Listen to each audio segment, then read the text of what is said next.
everybody, welcome back to my channel. I haven't made a video in over a week, which I think is the longest that I've gone so far, but anyways, I'm back. And today I want to talk about anxiety and heart palpitations. So just a quick backstory for me. Up until like 2 months ago, I've never had heart palpitations, so my anxiety symptoms were never really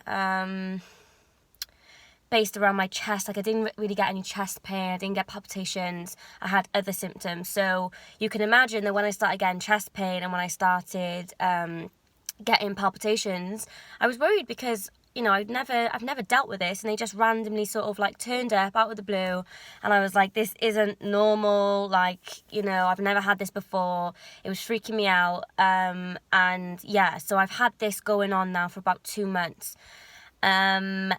So basically I've been getting the palpitations mostly when I'm at rest, which has reassured me a little bit, but there has been a couple of times where I've like lifted my little girl up and I felt them then, which has like freaked me out. I've also been feeling like quite short of breath, and again I've been getting the chest pain. So obviously, like, for somebody who has done a lot of Googling in their life, like you know, those signs are worrying.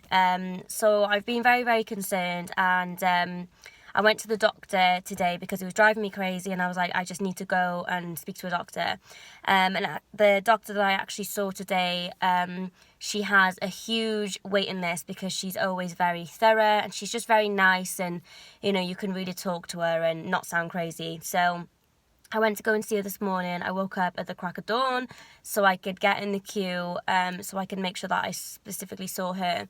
So I told her everything that was going on, and she listened to my heart for like a good 2 minutes, and she was like, I don't hear any you know, worrying sounds or any skip beats or anything like that. She took my blood pressure, which was 90/60, so she was like, that's like ideal.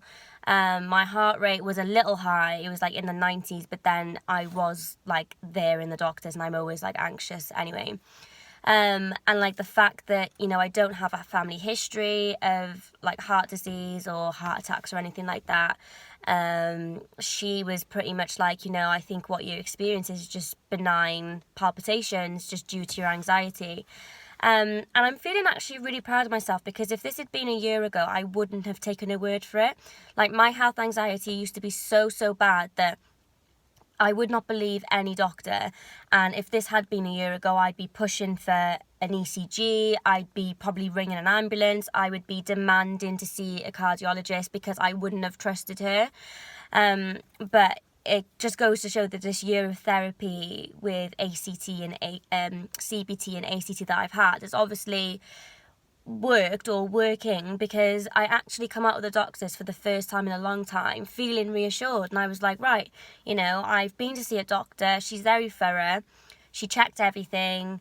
I recently had a blood test as well, so that was all fine, and I really felt like she didn't make me feel crazy. I just said to her, look, I'm coming here today because I don't want my health anxiety to flare up, and I just want to get some reassurance.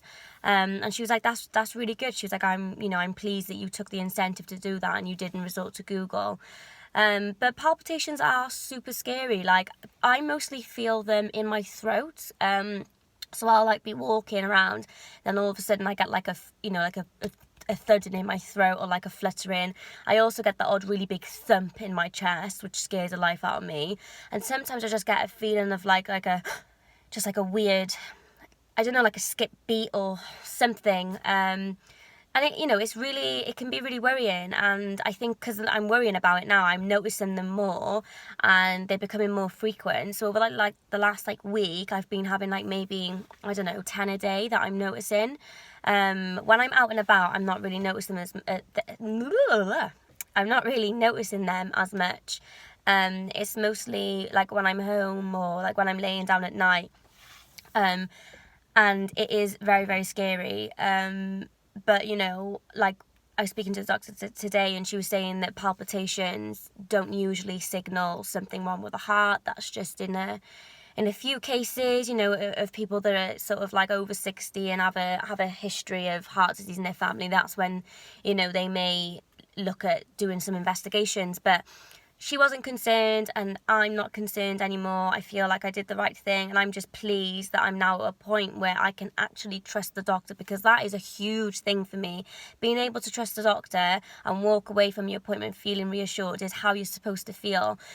But for the last year, when my anxiety was at its worst, I would literally be at the doctor's 3-4 times a week. I would see multiple doctors. I was paying privately to see specialists.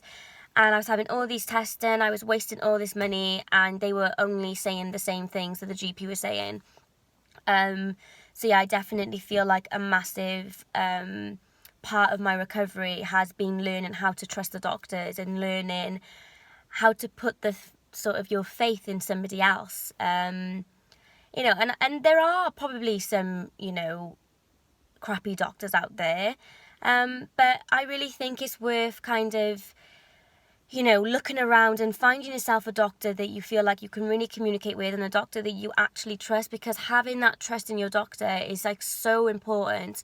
I used to see this one doctor and I felt like he just didn't take me seriously. When I would go in, he wouldn't do any checks on me. And yeah, fair enough. Like, he probably didn't do the checks because he knew that it was just my anxiety. But, us health anxiety people know that we want those tests done, and like, yes, like, it may be a burden and it costs money, I'm sure, but I think our mental health like needs that reassurance. So yeah, my old doctor didn't really like do anything for me. Like, I would just go in and like he'd listen to me and he would just say like, Sherelle, it's not that, it's not this, but he wouldn't actually check whatever I was worried about. Whereas this doctor now that I see, she really does check, and I feel like she's genuinely checking as well. It's not like she's kind of just like, oh, I'm just checking because she's anxious. She really did genuinely check everything earlier, so I was really happy with that.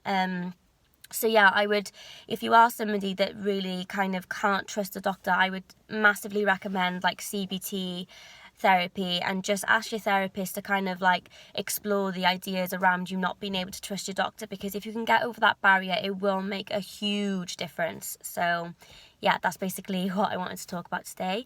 Hope this video was helpful. I'm just going to go and get some lunch now because I'm starving.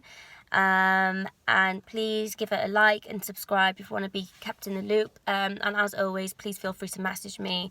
I'll put my Instagram down below, and I'll reply literally as soon as I can. But hope you all have a good day, and I will see you on my next video. Bye!